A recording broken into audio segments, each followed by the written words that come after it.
Hello and welcome to Food Prepping Channel. This is Debbie, formerly of Photo Virginia DM, and today I'm going to show you how to make basil pesto. This is basil that I got from out of my garden. This is the second batch that I've made, and I think I'm going to have enough to get one more batch. First, you want to take your leaves off of the stems, and I don't use the stems. A lot of people do, but I don't. I had enough to where I didn't have to.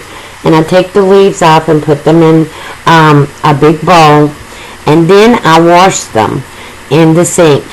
And I want to make sure everything's off of them, and I wash them in the sink in a colander, and then I will drain the water out as much as I can.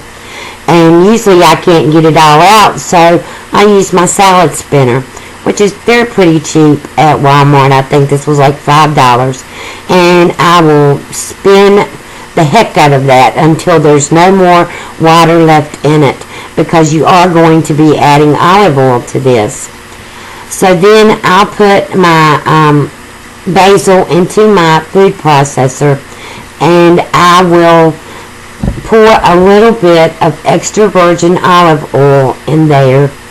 And I don't measure, I just pour enough to where it's the texture that I like it. And then I will pulse it and grind it up. And this is the type of olive oil that I use. It's extra virgin olive oil. And I do use a Hamilton Beach food processor that I got at Walmart, and it's really good. And a lot of people put pine nuts in theirs, but I use walnuts in my basil pesto. So I put as many walnuts in there as I want, and then I pulse it until it gets the consistency that I want. I make sure I take a wooden spoon, go around the sides, make sure that it's off, and then I use parmesan reggiano cheese for this, and I'll cut it up into little squares, and I use right much for this. And this is the consistency that I have once it's finished. A lot of people put garlic in theirs, but I didn't put any in mine this time. I am going to next time. And then once it's ready, I will fill up ice cube trays with the basil pesto. I will just take a spoon and put it in each cube. And then while that's freezing, of course, I have all the mess that I have to clean up for making the basil pesto.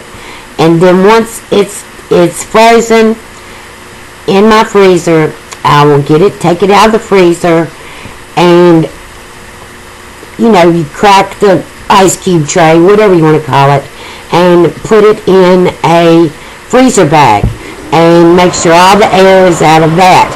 And then after I do that, then I will put it into another bag. And there you can see what it looks like.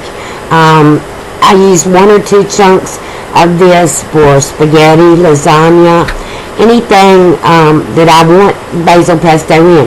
And there it is, the finished product. And then I put it back in the freezer and get it out whenever I need some. Thank you for watching, and don't forget, give me a thumbs up if you like this.